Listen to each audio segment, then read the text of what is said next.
Então, vamos começar aqui a nossa brincadeira de hoje. Eletromagnetismo é muito recorrente, professor? Não, não é tão recorrente. Mas na maioria das vezes em que caiu, o que mais foi cobrado foi a parte de indução magnética, lei de Lenz, lei de Faraday. Então, são partes assim que a gente vai dar uma atenção mais especial. Tá? As outras partes a gente vai passar, mas não vai ter tanto afinco assim, não. Nossa dedicação maior e especial será na parte de indução magnética, lei de Faraday, lei de Lenz. E isso o Enem gosta bastante. Por quê, professor? Porque basicamente, desculpem, basicamente são os conteúdos base para que possamos compreender, por exemplo, a parte de produção de energia num gerador. Então, a gente tem um motor elétrico, funciona de acordo com o princípio da indução magnética. Então, a gente vai precisar ter esse discernimento. Isso vai ser fundamental, que a gente possa fazer essas correlações, tá? Então, vamos ter uma aula aqui que é um pouco densa, beleza? Qualquer dúvida que vocês tiverem, podem falar. E é isso, vamos nessa. Vou seguir aqui. Bom, vamos lá. O que é que dá origem ao ímã? O que é que dá origem ao ímã? Por que que os corpos eles têm esse comportamento magnético? Isso tem origem numa coisa chamada de spin do elétron. O que é o spin do elétron, professor? O spin do elétron é um movimento de rotação que o elétron faz em torno do seu próprio eixo. A gente denomina esse movimento de spin, tá? Então o elétron está girando ali em torno do seu próprio eixo, ele está spin.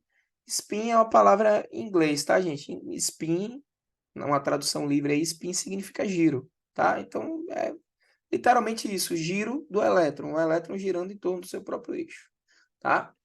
Bom, e aí o que é que vai acontecer?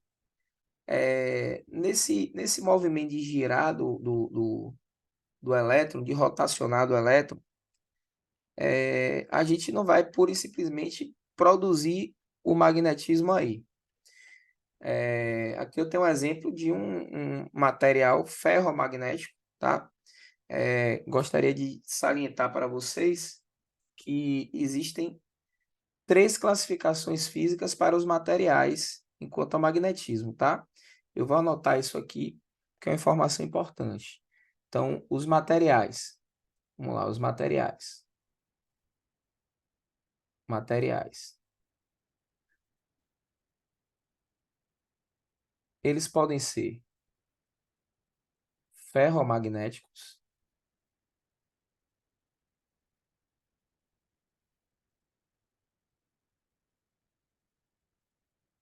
ferromagnéticos.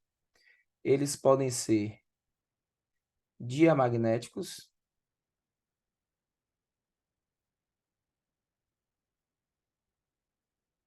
ou eles podem ser paramagnéticos.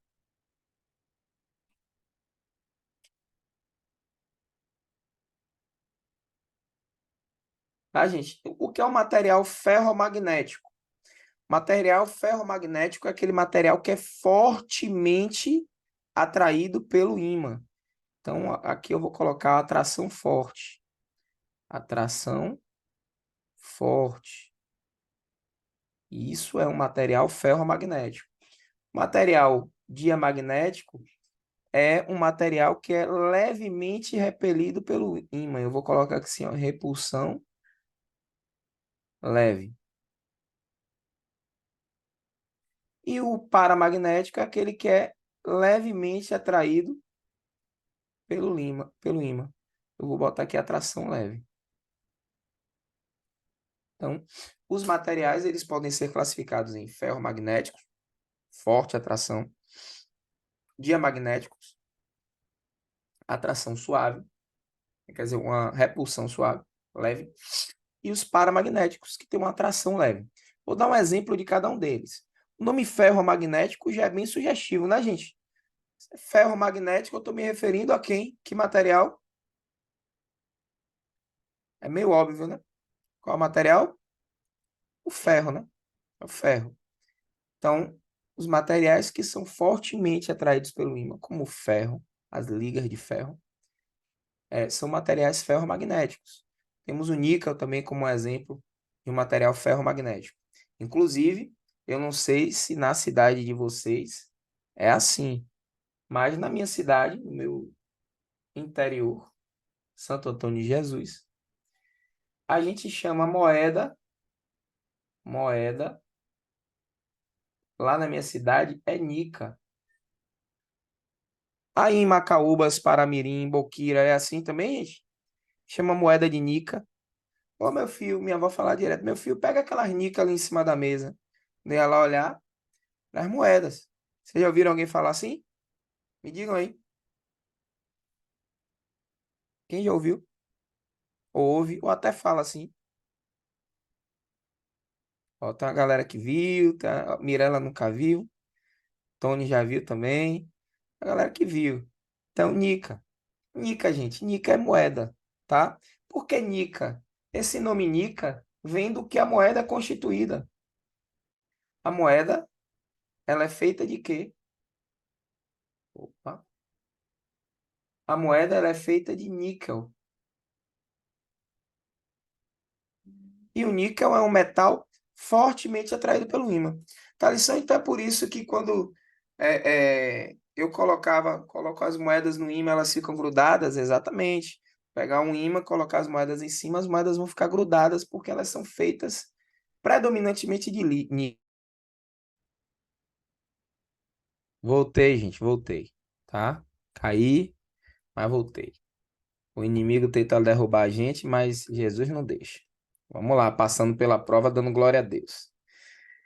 Então, pessoal, o que é que acontece? Guardar nica no miaeiro. É, Tony, guardar nica no miaeiro. Exatamente, Tony. Tony, você não tá ficando velho, não, Tony. Isso aí significa que você é um cara raiz, meu irmão. Você é um cara raiz, cara. Tem nada de idade, não. Entendeu? Vamos lá. Então, como eu tava falando, né? Então, todos estão me ouvindo novamente, gente? Porque eu caí. Eu caí. Todo mundo consegue me ouvir novamente? Alô? Sim, né? Ok, obrigado. Então, gente, o níquel, o níquel é um metal ferromagnético. As moedas são predominantemente feitas de níquel. Por isso que a moeda ela é fortemente atraída pelo ímã. Mas já existe um material, você já deve ter tentado fazer isso quando criança, eu já tentei muitas vezes, que é tentar grudar naquelas portas de alumínio, o ímã, né? Botar um ímã lá, para ver se o ímã gruda na porta de alumínio. Mas o ímã não grudava, o ímã ficava caindo. Por que isso acontece? Porque o alumínio ele é paramagnético. Ele é atraído pelo ímã, mas é uma atração muito discreta, muito leve, muito suave, tá? Então, por isso que o alumínio ele é um material paramagnético. E o diamagnético, professor? O diamagnético, minha gente, é o ouro. O ouro é um metal diamagnético. O ouro ele vai sofrer uma leve repulsão do ímã, tá? Então, decorar os materiais, professor, é necessário? Não, eu dei um exemplo de cada aqui, mas é importante você saber quem é quem, tá?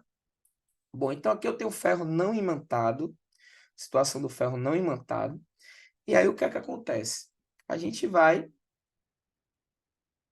a gente vai é, é, obter um ímã quando esse metal ele encontra-se num processo de imantação. Se você imanta um metal, ferro, no caso, um metal ferromagnético como ferro, nesse processo de imantação, você vai produzir um ímã.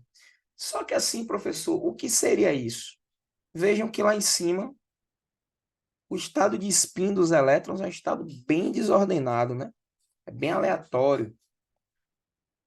Não há um padrão no ferro não imantado.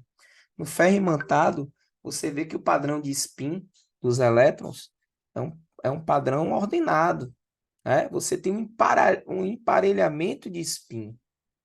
E isso é o que vai conferir a esse metal a propriedade magnética, a possibilidade dele produzir um campo magnético, tá? E aí a gente vai ter, nesse sentido, três tipos de ímãs. A gente vai ter Os ímãs serão da seguinte forma. Vamos ter o natural,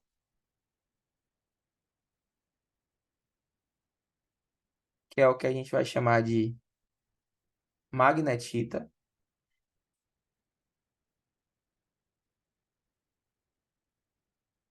É um óxido de ferro que é naturalmente encontrado, tá? A gente vai ter um industrial,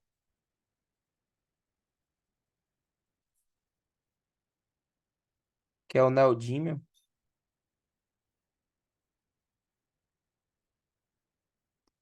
Interessante, gente, que o industrial, o neodímio, é um metal que passou por um processo de imantação. O que é imantar, professor? Você aplica um campo magnético bem forte, bem rígido, e no metal, e esse metal acaba adquirindo propriedades magnéticas. Isso é imantar. E a gente vai ter o ímã de corrente,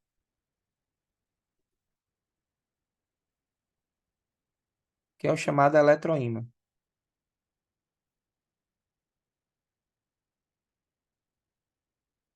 Tá? Então temos esses,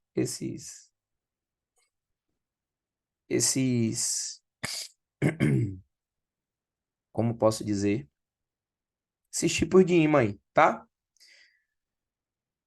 Bom, no processo de imantação eu já deixei claro o seguinte: o ímã vai ter dois polos. Um polo que eu vou chamar de norte, o outro polo que eu vou chamar de sul. Então, os polos de um ímã, norte e sul, tá? É assim que o ímã vai estar dividido, separado, através de um dipolo, tá, gente? Importante. Se eu parto esse ímã no meio, ó, eu separo os polos desse ímã. Eu consigo separar os polos de um ímã, gente? Aqui eu quero que você esteja bem concentrado no que eu estou falando. É possível separar o polo norte de um ímã do polo sul?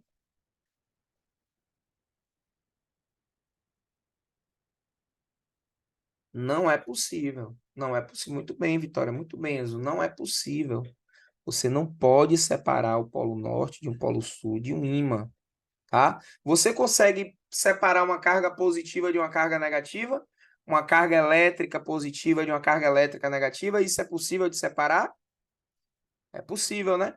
Conseguimos separar uma carga positiva de uma carga negativa. Isso é perfeitamente possível. Agora, não conseguimos separar o polo norte de um ímã do seu polo sul. Ou seja, não existem monopolos magnéticos.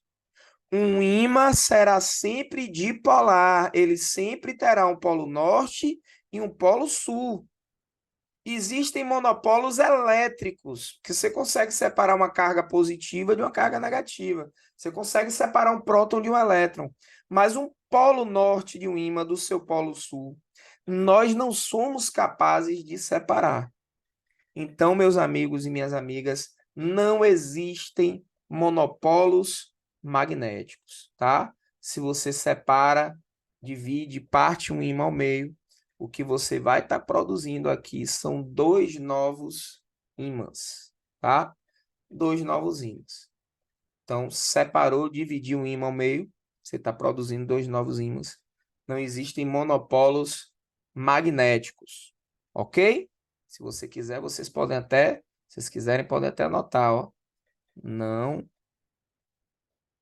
existem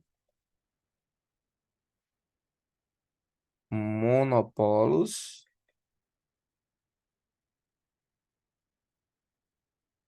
magnéticos. Não existem monopolos magnéticos, tá bom? Bom, então como é que se dá o processo de atração magnética? Se eu aproximo um polo sul de um ímã, de um metal ferromagnético, como é que vai ficar o emparelhamento de spin desse metal?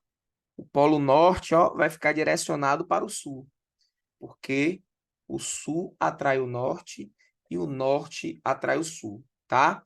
Assim como as cargas elétricas de sinais opostos, elas se atraem, ao passo que as cargas elétricas de sinais iguais se repelem, a gente vai ter aqui no eletromagnetismo que o polo sul de um ímã atrai o polo norte de outro, e o polo norte atrai um polo sul. Mas sul com sul vai gerar repulsão, e norte com norte também vai gerar repulsão. Tá, gente? Somente polos opostos podem se atrair. Os polos iguais, eles não se atraem. Ficou claro isso para você? Tá tranquilo? O ritmo, por enquanto, tá dando para entender? Já trouxe vários elementos aqui que podem aparecer em questões do Enem. Nessa minha fala, essa questão dos monopolos mesmo magnéticos é um exemplo disso, tá? Bom, a gente não consegue ver o campo magnético. Não é possível a gente ver o campo magnético, né? Na realidade, o único campo eletromagnético que a gente consegue visualizar é a luz visível. Nos demais campos, a gente não tem a capacidade de visualizar. Não temos essa habilidade de visualizar um campo magnético, tá? E uma maneira da gente tentar enxergar como é a configuração desse campo magnético é justamente através das linhas de indução magnética. Então, precisaremos lançar mão dessa representação, dessa forma de desenhar o campo magnético, para que a gente tenha uma noção visual de como funciona o campo magnético. Precisamos disso, temos a necessidade disso, de ver as coisas, tá? Só um minutinho, gente, que eu vi uma coisa aqui agora bem interessante. Estou com sede, aí eu olho para o lado, o que é que eu vejo? A garrafinha de água de minha esposa, gente, olha para aqui, cheinha de água. Olha o tamanho da garrafa. Tá dando para ver aí? Ó, bem maior que minha cabeça aqui. Que é água pra caramba. Vou beber um pouquinho de água aqui dela. Oxe, como é que bebe esse negócio?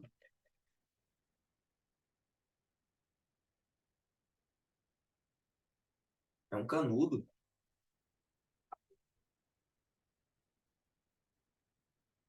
E eu querendo entornar a garrafa, tá vendo, gente? Cachaceira é dose. Misericórdia. Vamos lá. Olha lá, ó. Então, linha de indução magnética. A gente não vê o campo magnético, a maneira da gente representar visualmente o campo magnético é justamente através dessa configuração de linhas de indução. Então, vamos ver como é que vai funcionar aqui, ó. Tem o polo norte e o polo sul de um ímã.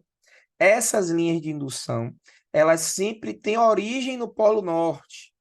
Então, estão sempre saindo do norte do ímã, ó.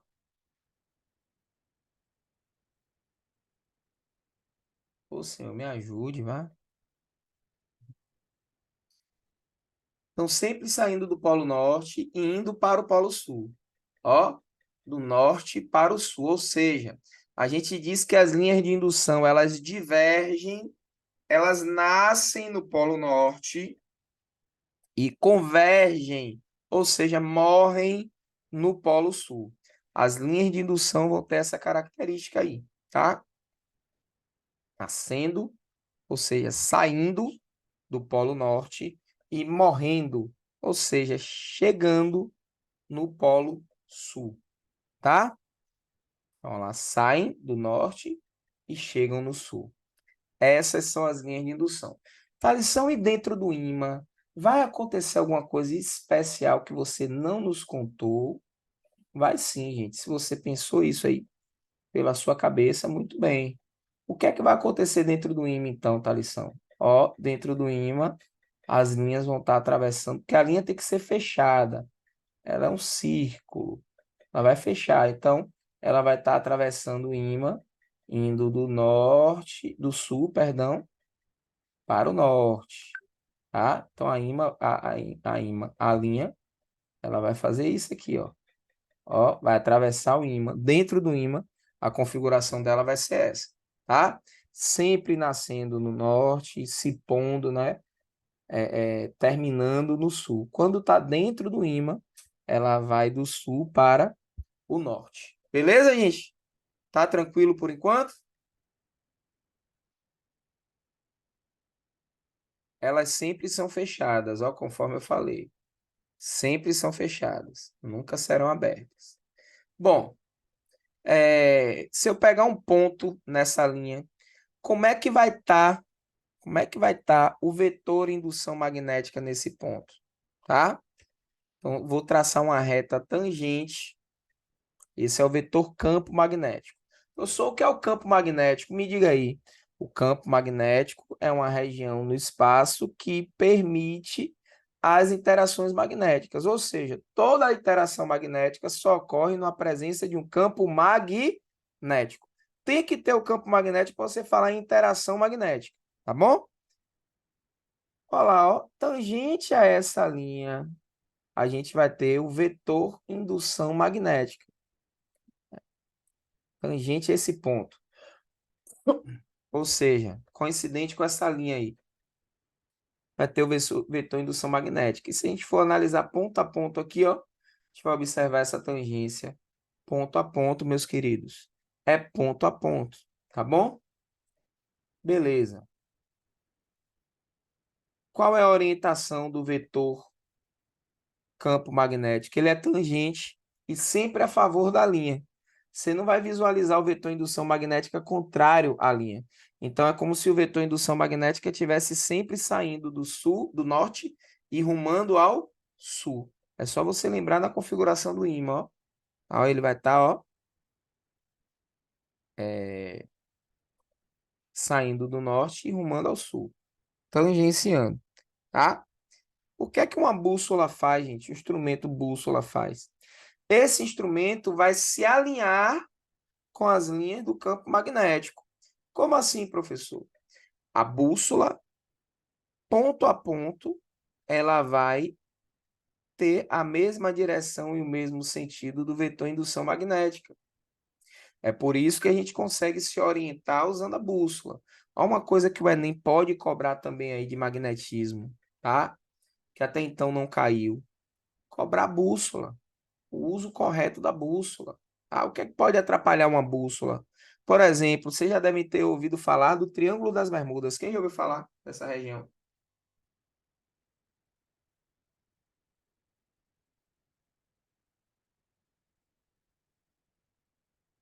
Muitos acidentes aéreos se atribuem a essa região, né? Uma região no Caribe. Triângulo das Bermudas, região ali do Caribe, entre o Caribe as Bermudas, né? Que são um arquipélago de ilhas, eu acho, né? O que é que acontece? É uma região onde o campo magnético apresenta anomalias, o campo magnético terrestre apresenta anomalias. E essas anomalias dificultam muito a navegação, tanto tanto a navegação quanto a aviação, por conta de tornar os instrumentos de localização, como a bússola, afetados por essa instabilidade do campo magnético, tá? Mas na grande maioria do globo terrestre, o campo magnético da Terra é bem estável e a gente consegue se localizar tranquilamente utilizando uma bússola, ok? Bom, olha o campo magnético da Terra aí. Vamos lembrar que a Terra é um geóide, tá? Temos ali Polo Norte geográfico, Polo Sul geográfico. O Polo Norte geográfico está a 90 graus em latitude norte, né? Vamos lembrar que é assim. E o Polo Sul geográfico em 90 graus latitude sul. Essas são as coordenadas geográficas dos polos da Terra, né? O Equador geográfico, aquela linha ali que divide o globo da Terra ao meio, né?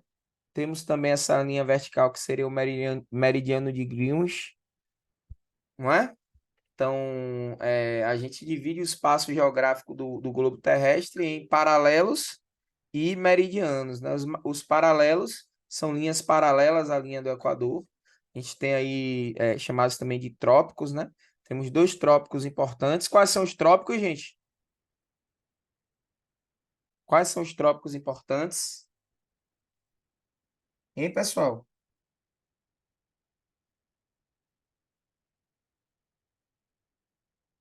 Estou esperando vocês falarem, né? Ninguém? O de Câncer de Capricórnio. Muito bem, Tony. Tony botou no chat. Foi Marília que respondeu aqui também? Mirela. Mirela, Mirela, Mirela. Muito bem, Mirela. Vamos lá, Mirela. Faça seu professor feliz. Qual deles corta o Brasil?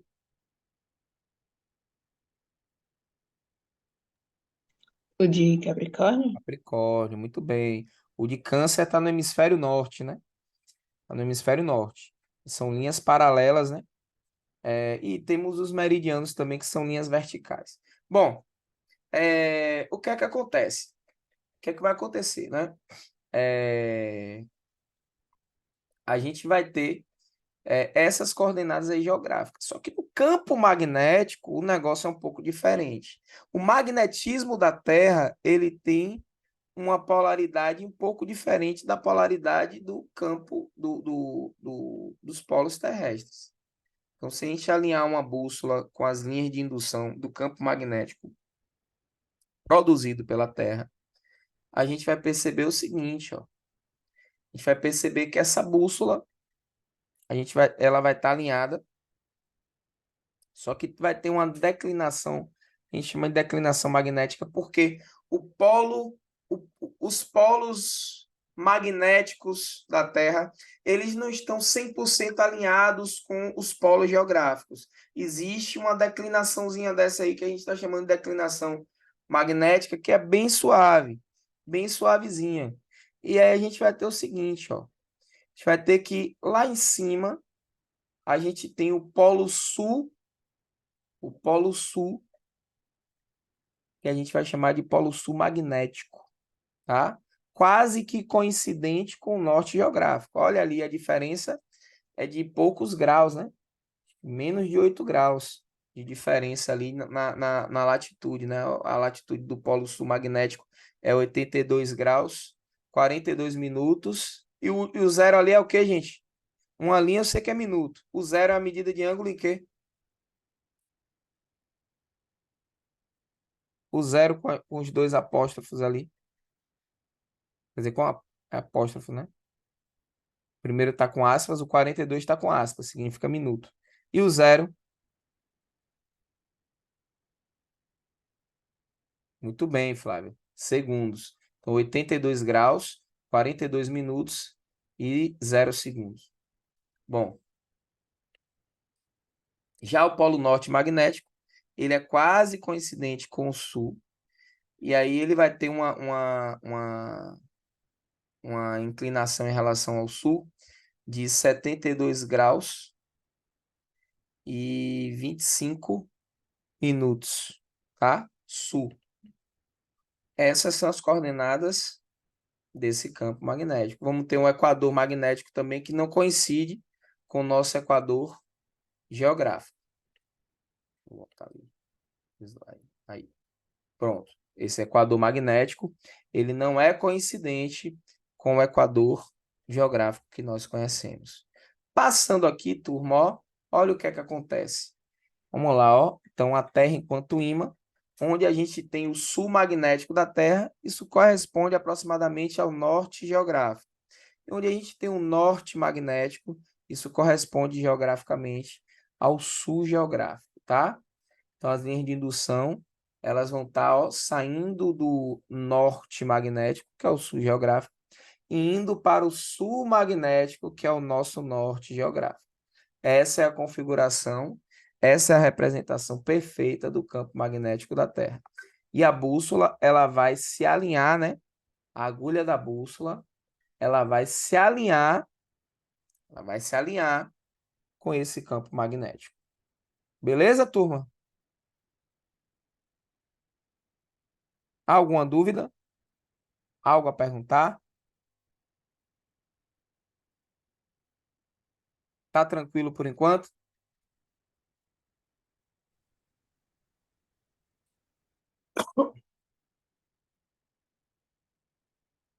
Tá de boa? Vamos lá. Vamos seguir. Bom, campo ao redor de um condutor retilíneo. Pessoal, ponha isso aqui na cabeça de vocês. Pelo amor de Deus. A gente vai trabalhar matematicamente somente com campos criados por corrente, tá, gente? somente com campos criados por corrente. Professor, não vamos trabalhar o campo da magnetita, não? Não.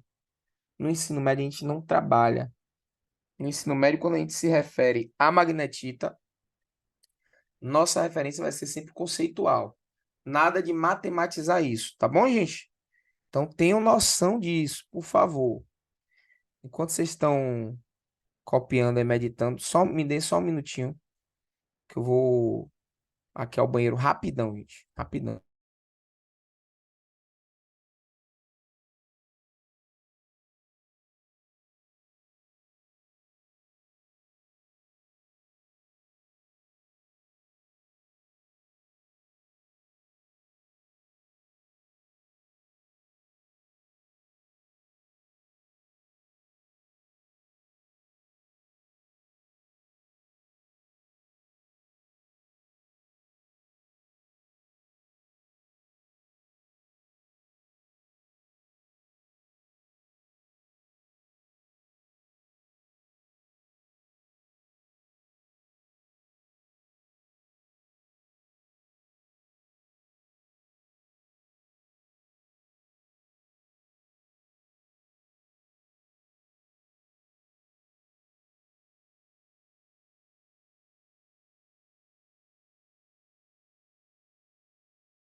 De volta dos intervalos comerciais. Então, como é que vai funcionar aí, ó? O campo ao redor de um condutor retilíneo, a gente vai ter essa configuração aí, tá? Vejam aí as linhas de indução circuitando esse condutor. Então, esse condutor ele está passando ele está sendo atravessado por uma corrente elétrica. Inclusive, a gente vai aprender uma regra que foi utilizada no Enem para determinar a direção de um campo magnético, que é a regra da mão direita. Se você ainda não aprendeu a regra da mão direita, você vai aprender a regra da mão direita agora, comigo aqui, tá? Vamos lá, ó. Então, imagine aí que eu tenho um fio condutor, tá? Eu vou secionar um plano desse fio condutor. Usar um plano de seção aí transversal nesse fio condutor. Vou pegar um ponto situado a uma distância D de onde se encontra esse fio, só que essa distância é perpendicular ao fio, tá? Então a gente só vai trabalhar com distâncias perpendiculares ao fio aqui nesse estudo, apenas e somente distâncias perpendiculares. Então o que é que vai rolar aqui, gente? Ó, o que é que vai estar acontecendo aqui? Vamos lá. Eu tenho uma corrente elétrica que está passando aí no fio, na esquerda do monitor de vocês para a direita, da esquerda para a direita. Esse é o sentido de movimento da corrente elétrica, tá?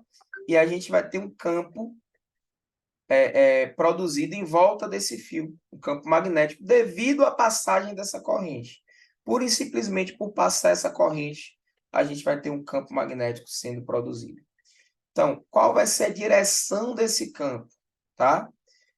Como eu falei, tangente à linha de indução no ponto. Sempre tangente à linha de indução no ponto. Essa é a direção do campo. Qual vai ser o sentido? Basicamente, você vai ter que saber essas coisas. Qual vai ser o sentido? Esse sentido vai ser determinado pela regra da mão direita. Como assim, professor? Você vai entender já já. Ó, o que você vai fazer aqui é o seguinte. Você vai pegar o seu polegar, ó, o seu polegar, e você vai alinhar o seu polegar com o fio. Vocês estão vendo? Vai alinhar o seu polegar com o fio. Beleza? Então, apontando sempre para onde a corrente está apontando. Como está a mãozinha aí que está aparecendo. Você alinhou o polegar com o fio apontando para onde a corrente está passando, para onde ela se desloca. E aí a gente vai ter o seguinte, ó, a gente vai ter que os nossos dedos aqui, ó, os nossos dedos da mão, eles vão nos ajudar a representar a orientação do campo. Então a corrente está para cá, ó, e os dedos da mão, eles estão circulando, ó, a corrente está para cá, para a direita, e os dedos da mão estão circulando, denotando o sentido do campo. Então, para onde está apontando o campo, professor? Para onde apontam os seus dedos, tá? Para onde os seus dedos apontam, é para onde está apontando o campo. Então, é simples a regra. Polegar, eu tenho corrente. Nos dedos, eu tenho o campo. E assim eu determino qual é o sentido desse campo, usando a regra da mão direita. Lembrando que eu estou analisando isso no ponto, tá? E a intensidade, o módulo, o valor numérico do campo magnético vai ser μ vezes I sobre 2πd. Eu quero que você preste atenção, porque todo campo magnético de corrente que a gente aprender aqui, esse produto se fará presente no numerador, tá? μI sobre 2πd. Todo problema que a gente resolver aqui, esse produto vai estar presente. Mas que é Mi, professor? É a permeabilidade ou permissividade magnética do meio. O quanto esse meio favorece essas interações magnéticas. É isso que o Mi ele vai estar medindo. Ok? Algo a perguntar? Alguma dúvida?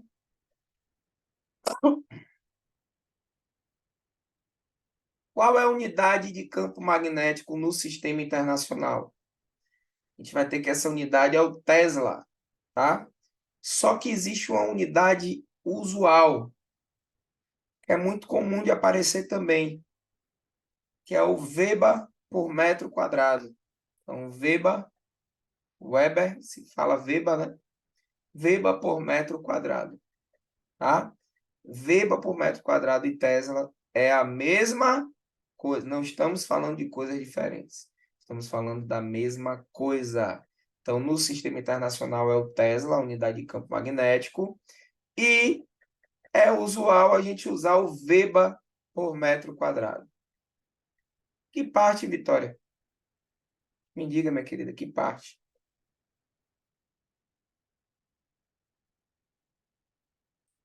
Da unidade medida, da fórmula, do sentido, da direção? Eu não captei em que momento você fez essa pergunta, não. Ao que você estava se referindo. Poderia me Essa dizer? parte, essa parte do plano, professor, que o senhor fez, comentando da reta tangente e tal. Ah, sim, pronto. Ó, observe, ó. Isso serve para primeiro. O vetor indução vai ser sempre tangente à linha de indução, ok? O vetor campo magnético sempre vai ser tangente à linha de indução. Bom, eu quero determinar o sentido desse vetor. A direção eu sei que é tangente à linha de indução. E o sentido? Bom, o meu polegar, ó, ele vai significar, aqui é o fio. Meu polegar, ele representa para onde a corrente está apontando. Nesse caso aqui, a direita de vocês, ó. A corrente está apontando à direita. E o vetor indução? E o vetor indução vai estar como? Como é que vai estar esse vetor indução? Esse vetor vai estar assim, ó. Os dedos, eles vão apontar para onde está o vetor indução. Então, ó, o ponto, ele está mais ou menos aqui nessa... Tentando... Olhe para a tela aqui agora. Olha onde está o ponto. O ponto está aqui, né? Veja que o campo está para onde está o polegar. E se eu girar a mão aqui, os dedos nesse ponto, eles vão estar apontando para baixo. Nessa diagonal para baixo. Significa dizer que o sentido do campo magnético nesse ponto é esse, tá? Então, a regra da mão direita, basta você alinhar. Polegar com corrente, os dedos, a ponta dos dedos apontam para onde está o sentido do campo, tá? Regra da mão direita bem simples para determinação de sentido de campo magnético. A direção a gente já sabe. Qual é a direção? A direção vai ser sempre a direção das linhas de indução. Agora, o sentido é que vai depender da regra da mão direita. Ok? Ok? Sim, professor. Acho que quando o senhor fizer alguma questão, vai ficar mais claro ainda do que... Peraí, Sim. peraí, rapidinho. Só um minutinho. Você pode falar um pouquinho mais alto, Vitória, por favor? É porque meu microfone está com defeito. Eu falei assim, deu para entender quando o senhor fizer alguma questão, que vai usar o exemplo, acho que vai ficar mais fácil ainda para entender. Pronto. Vai ter alguns probleminhas aí que eu coloquei de exemplo para a gente determinar. E a gente vai treinar isso, tá? Que o Enem já cobrou, eu vou treinar isso com vocês. Mas entendeu agora, Enzo?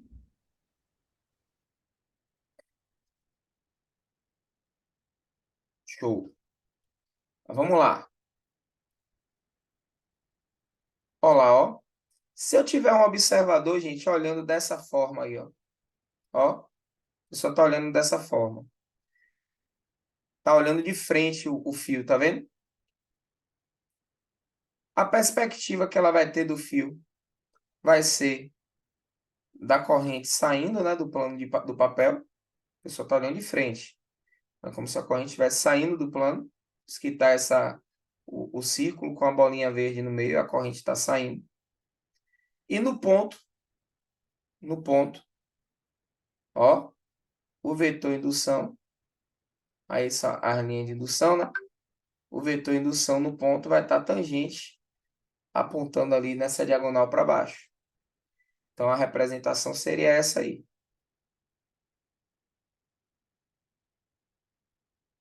Beleza?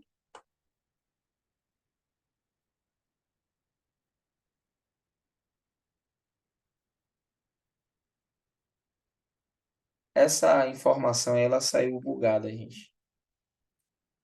Vamos lá.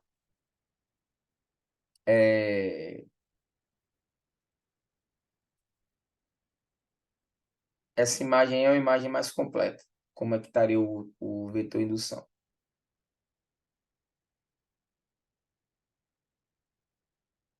Bom, campo magnético no centro de uma espira condutora, tá, gente? Material metálico que está produzindo também campo magnético. Como é que fica esse campo magnético no centro dessa espira? Uma espira circular de raio R. Então vamos lá, ó. Convencionei aqui o sentido de corrente. O professor está girando aí no sentido anti-horário a corrente, correto? Poderia estar no sentido horário? Poderia, gente. Convencionei. Da mesma forma que na imagem anterior, eu poderia ter colocado aqui, ó, a corrente girando no sentido horário, que eu coloquei no anti-horário. Então não tem problema, tanto faz, tá? O sentido. A gente só precisa aprender a usar a regra direito. Então eu vou ter o seguinte, ó. Observe como vai estar o campo. Eu usei a regra da mão direita. Eu quero no centro, ó. Ó. Você coloca o polegar, esse polegar, gente, ó, ó, vou me afastar aqui um pouquinho de vocês. Ó, esse polegar indica a corrente. Só que a corrente está fazendo o quê? Ela está, ó, girando. Tá. Interrompeu alguma coisa. Estão me ouvindo? O microfone bugou? Eu fui girar aqui e derrubei o microfone. Então, a corrente está girando. O polegar representa esse giro, ó, da corrente, a corrente girando. Vejam o seguinte, ó. O que é que vai estar acontecendo na medida que você está girando essa corrente? Quando você vai circuitar o campo vai estar apontando para cima. Vai estar apontando para cima. Você vai circuitar o fio, né? Porque as linhas de indução são círculos aqui em volta do fio, ó. Você vai ter aqui a linha de indução assim, ó. Como se você tivesse assim, ó. Se ela tivesse aqui, ó, circulando em volta do fio, tá? As linhas de indução vão estar assim. No fio inteiro, na espira inteira.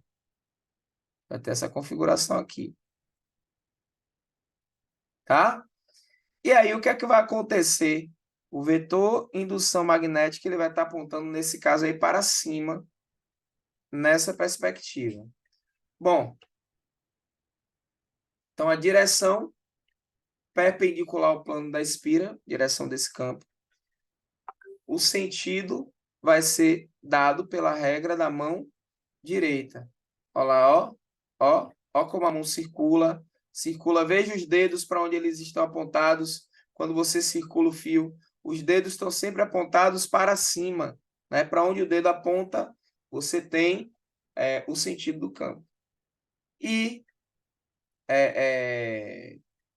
que é que vai acontecer? A gente vai ter que a intensidade, o módulo, vai ser μ vezes I sobre 2R. Galera, olha o produto μ vezes I aqui aparecendo de novo. Foi assim no campo magnético produzido por um fio condutor. Você tinha μ vezes I sobre 2π vezes D, onde D era a distância do fio até o ponto. Aqui agora você tem μ vezes I sobre 2R. Então, a gente tem continuidade aqui, tá? Olha lá. Quem está olhando de cima vai estar vendo o quê? A corrente circular, ó. E para cima, a gente vai ter, saindo do plano, o campo magnético, tá? Então, quem está olhando de cima vai ter essa perspectiva, tá? Nesse caso, está saindo porque está no sentido anti-horário. A gente vê o polo norte do ímã. Vetor saindo, vetor B saindo do norte. Nesse caso. Professor, eu posso generalizar isso para toda a espira circular? Pode. Se a corrente circula no sentido anti-horário, o campo no centro da espira vai estar saindo do plano do papel, ou seja, bolinha, círculo com bolinha pintada no meio. Agora, se tiver no sentido horário, aí você vai observar o contrário. Você vai observar a bolinha com um xizinho no meio. A gente vai ver agora. Ó, corrente girando aí no sentido do relógio, sentido horário. Ó, o nosso campo vai estar entrando, tá? Tá entrando, inverti o sentido aqui, tá? Então, o sentido vai ser sentido anti-horário. Tá? A gente vai ver o polo sul, o fundinho do vetor indução. Pronto. Aí você tem o vetor B entrando no sul, no polo sul, tá? Segue. Campo magnético no centro de uma bobina chata. O que é uma bobina chata? É uma bobina que não é legal também. Mas vamos lá, eu tenho uma espira circular e aí eu vou empilhando espiras. Vou empilhando. Então, quando eu coloco a segunda espira, uma espira só, o campo é μ vezes I sobre 2R. Quando eu coloco uma segunda espira, eu vejo que esse campo dobra. Quando eu coloco uma terceira espira, eu vejo que esse campo triplica. Quando eu coloco uma quarta espira, esse campo vai quadruplicar. E aí a gente vai poder generalizar. Ó, vamos generalizar. Se eu tiver N espiras, para N espiras, o campo vai ser N vezes o campo de uma delas. Tá? Então, para N espiras, a gente vai ter o campo de uma espira sendo multiplicado por todos os outros campos das outras espiras para formar o campo resultante. Campo magnético do solenoide é diferente da bobina chata. Como assim, professor, é diferente? Na bobina chata, você tem espiras empilhadas. No solenoide, você tem como se fosse uma hélice na formato helicoidal. Então, o comprimento do nosso camarada aí é D, tá? Ele tem N espiras. E aí a gente vai visualizar o seguinte: na medida que ele está circulando, que a corrente está circulando, Nesse caso, ela está circulando no sentido anti-horário. O que é que vai acontecer? Olha lá, ó, ó. O campo magnético vai sair do centro, exatamente do centro dessas espiras, tá? Ele sai do norte e vai para o sul. Norte magnético. Lembre-se sempre disso. O norte e o sul aí magnéticos.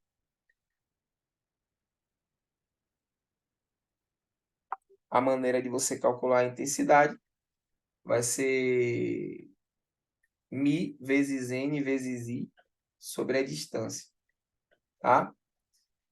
Só que para uma densidade linear de espiras, a gente vai precisar dessa razão nzinho sobre d. Ela será útil. Que é a densidade linear de espiras, e isso o problema pode lidar, inclusive, tá? Força magnética, força de Lorentz.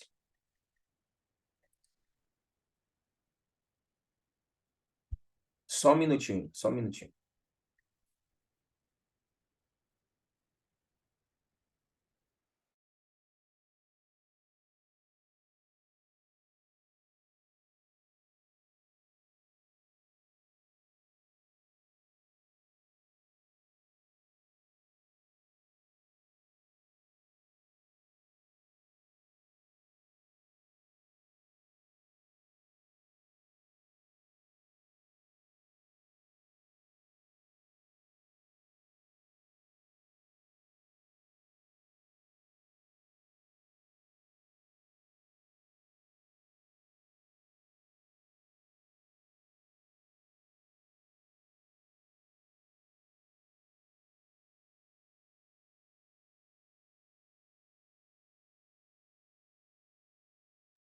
Voltei, pessoal, voltei. Voltei. Vamos lá. Então, já vimos aí os diferentes tipos de campos produzidos por corrente elétrica. Temos o campo... Peraí. Tem alguma coisa errada aqui, peraí. Temos o campo produzido pelo solenoide, tá? Temos o campo produzido pela bobina chata. Temos o campo produzido pelo fio condutor. E temos o campo produzido pela espira circular. Vejam que em todos esses campos, olha aqui o campo do solenoide, ele vai ser μ vezes I, posso colocar assim, vezes N sobre D. Vejam que o produto μ vezes I, ele está presente no numerador. Esse é o campo do solenoide. O campo do fio condutor, μ vezes I sobre 2π vezes D. O campo da espira circular, μ vezes I sobre 2R. O campo da bobina chata, μ vezes I sobre 2R vezes N, onde N é o número de espiras que estão empilhadas. Tá? Vejam aí.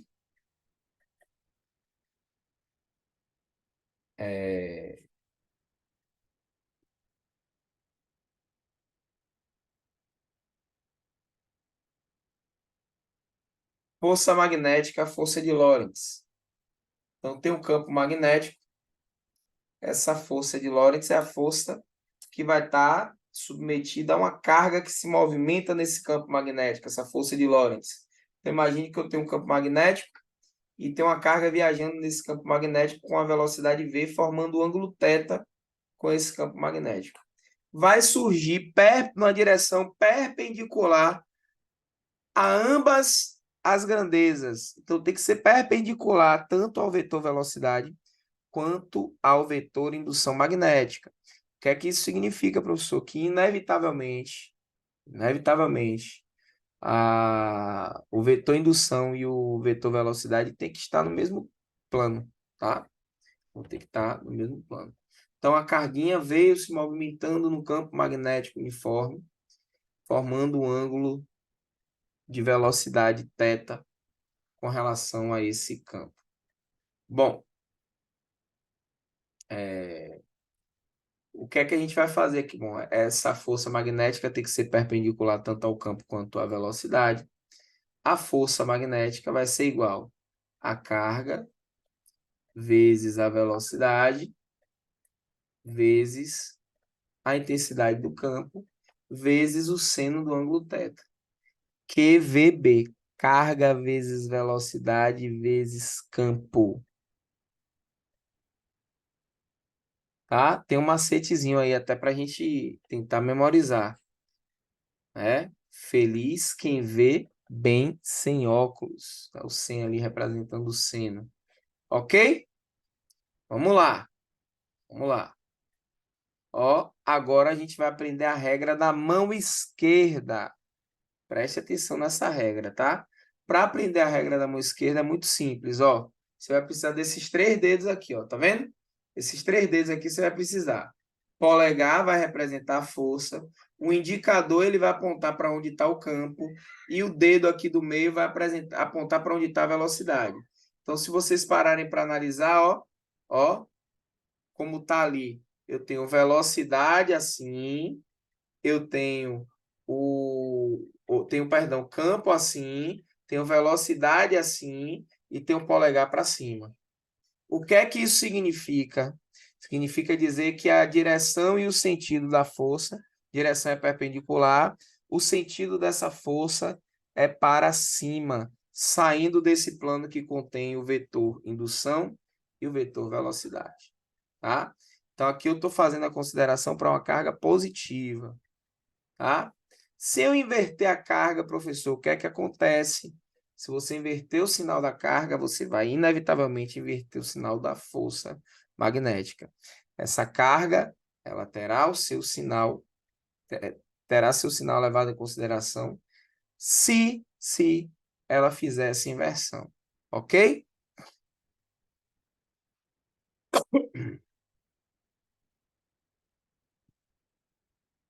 Bom, tem também a regra do tapa com a mão direita, que é uma outra regra da mão direita que vocês vão poder escolher. Se vocês querem a regra da mão esquerda, da regra da mão direita. Então, observem aqui, ó, como a mão está posicionada, ó, veja, ó, o polegar está indicando a velocidade, os dedos da mão estão indicando o campo. Então, o que é que vai acontecer? Carga positiva, o tapa, a mão do tapa tá para cima, ó. A gente dá tapa com essa parte aqui da mão, né? Normalmente, tem gente que dá com as costas, mas o normal é dar parte, tapa com essa mão lisa. Então, veja, ó, eu tenho, o que é que eu tenho aqui? Velocidade aqui no meu polegar, o campo nos meus dedos, eu vou ter aqui, ó, para cima, a força magnética. Vamos ver como é que vai ficar aí, ó lá, ó. Para cima. Por que, professor, para cima? Porque eu tive que dar o tapa para cima. Bom, se for uma carga negativa, aí o que é que eu faço? Mesma coisa, só que eu tenho que dar o tapa para baixo. Ó, tapa para baixo.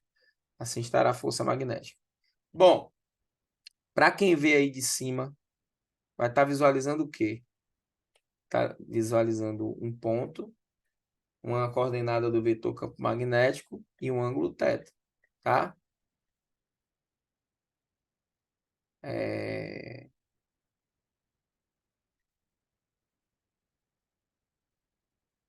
Bom, beleza. Se eu inverto ali, coloco uma carga positiva. Oxi, maluquice, passou sozinho. Coloco uma carga negativa, a gente inverte, né? Inverte o sinal. Ok, gente. Eu quero que vocês olhem para esses casos aqui, que vocês determinem a força. Ou seja, só a orientação mesmo, para onde está apontando a força, tá? Você tem velocidade aí, né? Velocidade para cima. Você vai ter o campo que está saindo do plano. Então, velocidade, campo saindo do plano. Para onde é que aponta a força? Ó.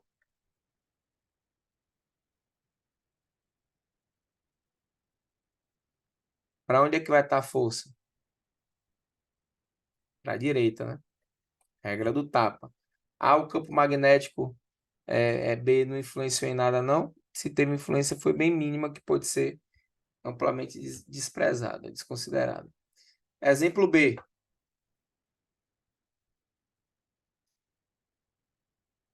Bom, no exemplo B, o que é que a gente tem? A gente tem um campo entrando, e o vetor velocidade, ó, para a direita. Então, campo entrando, vetor velocidade para a direita. Olha lá, ó. Campo entrando, vetor velocidade para a direita. Como é que vai estar? Usando a regra do tapa, ó. Campo entrando, bota a mão assim de frente para a tela. O campo entrando, velocidade é o seu polegar. Restou o que para você dar um tapa? Dar um tapa para cima ou dar um tapa para baixo? Me digam aí.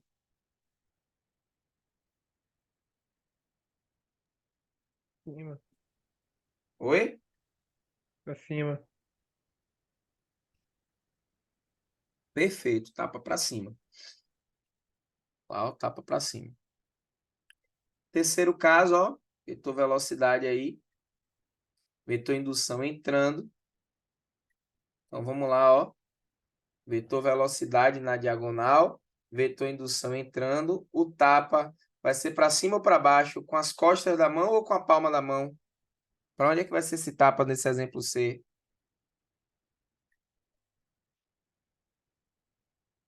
Hein, gente? A carga negativa inverte, né? Exatamente, inverte. Então, sua mão está espalmada para cima. Você iria dar o tapa para cima, se fosse positiva. Como é negativa, você inverte. O tapa é com as costas da mão. Olha lá, ó. Tá vendo? Tava descendo. Terceiro caso.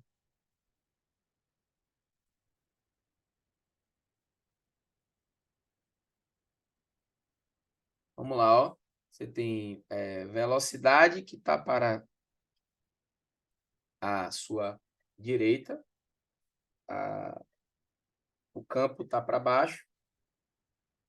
Como é que vai estar a velocidade? Como é que vai estar a força? Perdão. Carga positiva, esse campo vai estar entrando ou saindo, gente? Vai estar entrando ou saindo? Se a carga é positiva? Entrando. Entrando, né? Olha lá, o tapa vai ser para dentro. Você tá. O campo está entrando. Já no caso eu tenho um campo para a esquerda, velocidade em diagonal, eu quero saber a força. Como é que vai ficar aí? A gente vai ter, ó, alinhamos com o sentido do vetor velocidade, com o sentido do vetor campo magnético. Como é que vai ficar a força para uma carga negativa? Eu não vou bater com a mão espalmada, eu vou bater com as costas da mão. E aí, temos aí o caso da letra E. O caso da letra F, a gente vai ter aqui um campo magnético para a direita, velocidade entrando, e a gente quer determinar o vetor força.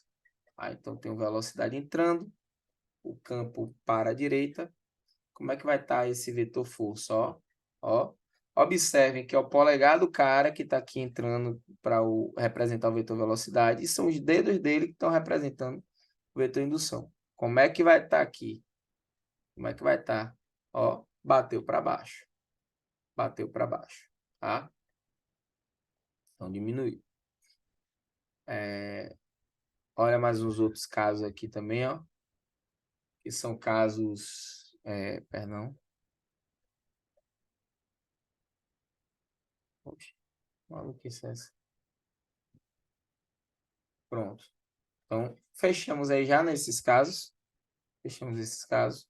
Agora a gente vai ver como lançar um corpo eletricamente carregado no campo magnético, tá?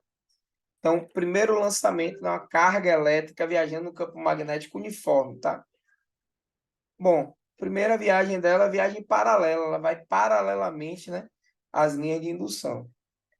E aí, ao fazer isso aí, a gente vai observar o seguinte.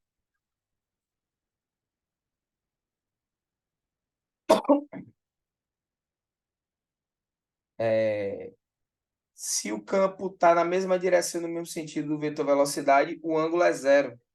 Se está em direções e sentidos opostos, o ângulo vai ser, o ângulo não, o resultado vai ser um resultado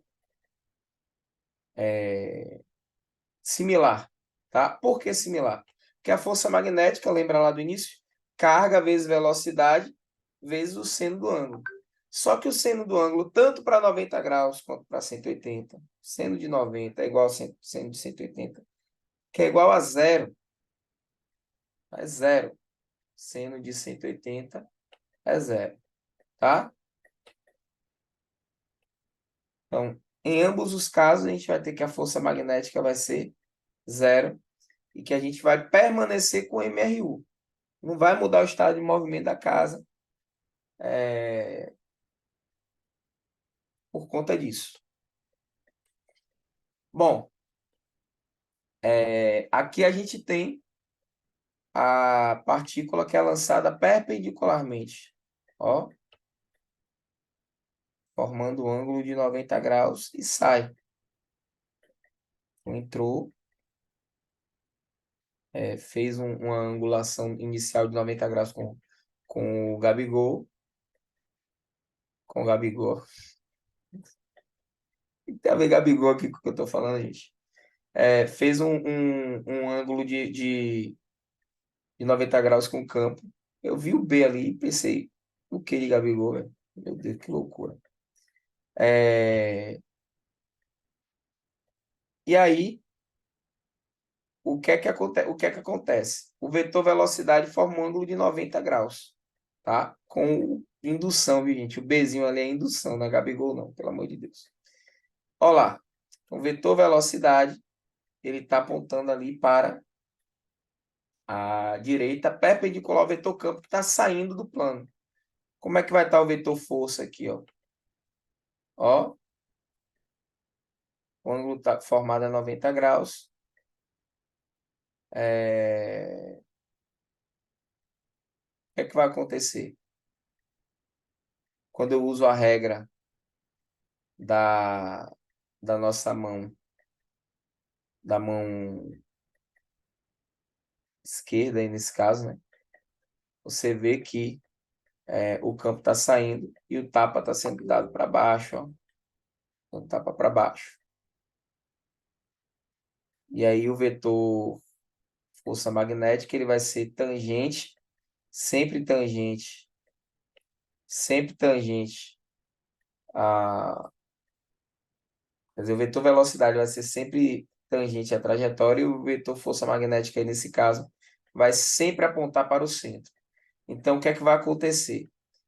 A trajetória, se você lança perpendicularmente no campo magnético, um vetor velocidade, uma carguinha, ao lançar perpendicularmente, automaticamente, essa carguinha vai descrever um movimento circular em torno desse ponto, tá? Importante dizer uma coisa aqui, tá, gente? Importante dizer uma coisa. Isso foi muito utilizado para determinar a massa e a carga do elétron através de um experimento chamado experimento de Millikan, tá? Então, a gente vai ter que a força magnética vai ser a força resultante centrípeta, ou seja, carga vezes velocidade vezes o campo vezes o seno de 90, isso é igual a mv ao quadrado sobre r. Seno de 90 é 1, isso some. Então, a gente chega aqui, o raio descrito por essa trajetória, dessa carga, ele vai ser a massa vezes velocidade ao quadrado, dividido pelo módulo da carga, pelo módulo da velocidade, pelo campo. A gente pode cortar a velocidade em cima com velocidade embaixo. Fica que esse raio vai ser massa vezes velocidade dividido pelo módulo da carga vezes o campo. Tá? É assim que a gente determina esse raio. Bom, macetezinho aí, né? Habib, me vê o quibe. Me vê um quibe. Galera, é o seguinte. Estão vendo uma razão entre massa e carga aí? Foi usando o campo magnético com essa configuração que se obteve, o cara chamado Millikan, ele obteve a carga do elétron, fazendo um experimento onde ele colocava elétrons para atravessarem de maneira perpendicular ao campo magnético, atravessassem e a gente pudesse visualizar aí essa situação desse movimento circular executado por essa carga. Então, o que acontece é isso aí. Esse movimento circular ele é executado em virtude desse lançamento ser perpendicular ao vetor indução. A velocidade é perpendicular. A gente pode calcular o período desse movimento. Ó, movimento circular aí, ó. Pode calcular o período. Você sabe que velocidade é igual a distância sobre tempo. A distância vai ser 2π vezes r. O período, a gente vai buscar saber. Bom, já tenho que o período vezes a velocidade é igual a 2π vezes r. Vamos continuar desenvolvendo algebricamente. Bom, o R a gente viu no slide anterior, é mv sobre QB. E aí a gente vai ter que o período independe da velocidade e ele vai ser 2πm sobre QB. É assim que a gente determina o período desse movimento circular uniforme, que só vai acontecer, vou dar ênfase, se o vetor indução for perpendicular ao vetor velocidade. Aí o movimento é circular uniforme. Se não, não tem conversa, não tem negócio. Outra coisa, lembrar lá, tá? Presta atenção. Você vai ter que usar essas regras para determinar essas direções e sentidos o tempo todo. Tá? Bom, é um macetezinho aí, tem 2 pimentas sobre o quibe. Né? 2π, 2 pimentas sobre o quibe. Ok. Se a carga não for lançada nem paralelamente ao campo, ao vetor indução, nem perpendicular a esse campo, se ela for lançada numa direção oblíqua, ó, formando um ângulo θ com as linhas de indução, o que é que vai acontecer se isso for possível? Bom, a gente vai decompor o vetor velocidade. Vocês notem que eu acho um VY e um VX. Percebam que o VY ele tem a mesma direção e mesmo sentido do campo magnético ali, do B. E que o VX tem uma direção perpendicular a esse vetor indução. Então, o VY está paralelo, o VX está perpendicular. Bom, o VY que vai estar paralelo, ele vai continuar descrevendo um movimento retilíneo uniforme, ele vai estar em MRU, tá? Já o VX vai estar perpendicular, ele vai estar em MRUV. E aí o que a gente vai observar vai ser um movimento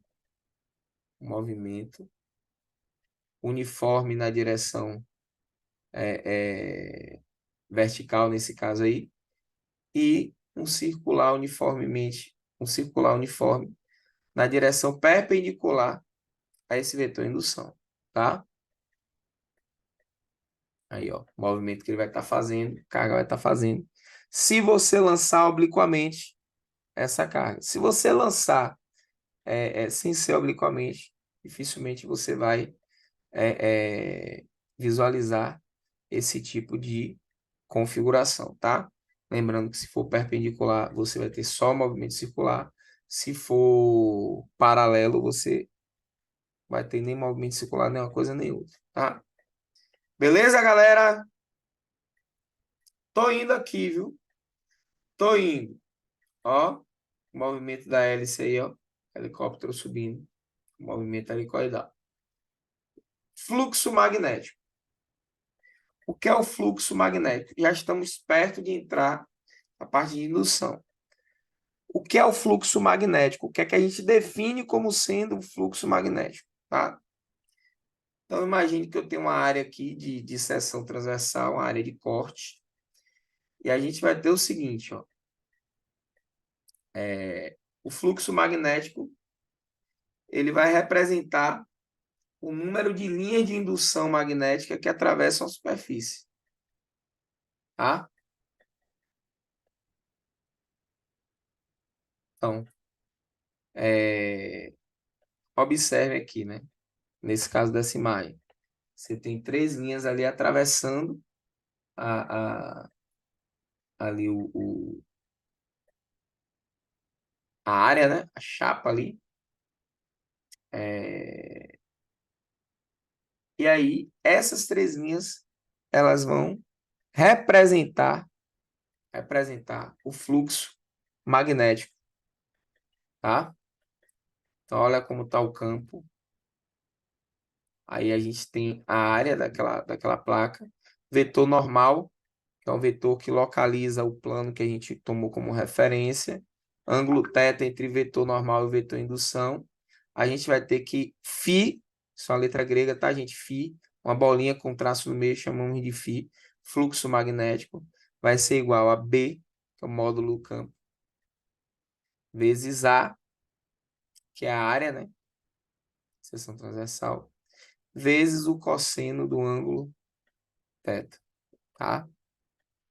Então é assim que a gente calcula o fluxo magnético. A unidade no sistema internacional é o Weber. Então, um Weber equivale a 1 Tesla vezes 1 metro quadrado. Ok? Então, 1 Tesla vai ser 1 Weber por metro quadrado.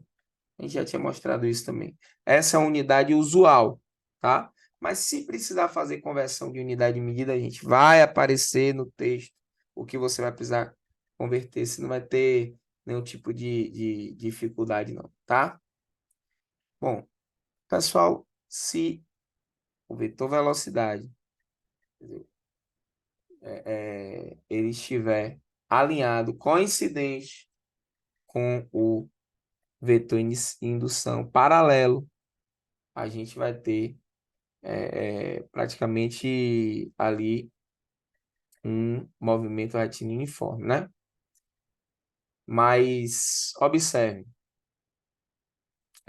se eu tomo a área e deixo o vetor normal a essa área perpendicular ao vetor indução, não haverá fluxo. Por quê, professor? Porque esse fluxo depende do campo, do cosseno, da área e do cosseno do ângulo. Se o ângulo entre o vetor normal e o vetor indução for de 90, o cosseno de 90 é zero. Então, não tem fluxo. Tá? Só haverá fluxo se isso não tiver sendo levado em consideração.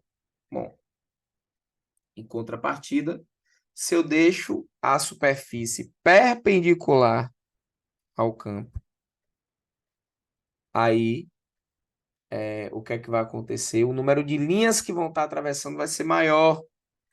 Então, o fluxo continua sendo o campo vezes a área vezes o cosseno do ângulo.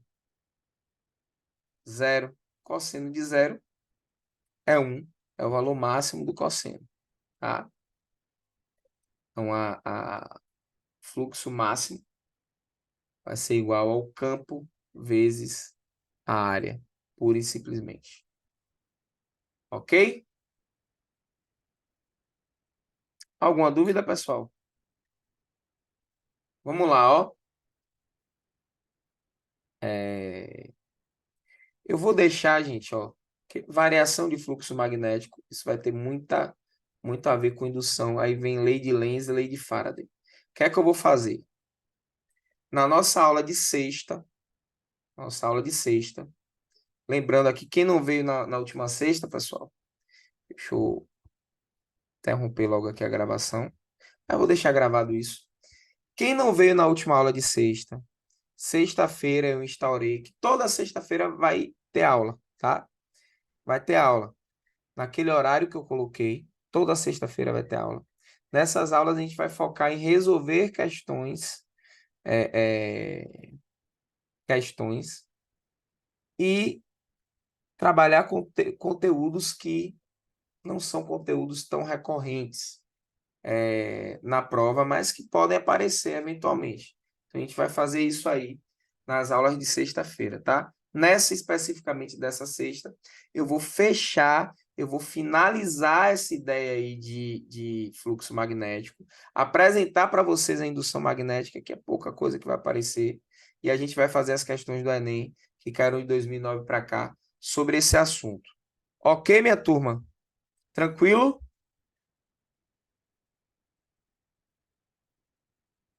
Alguém quer perguntar alguma coisa?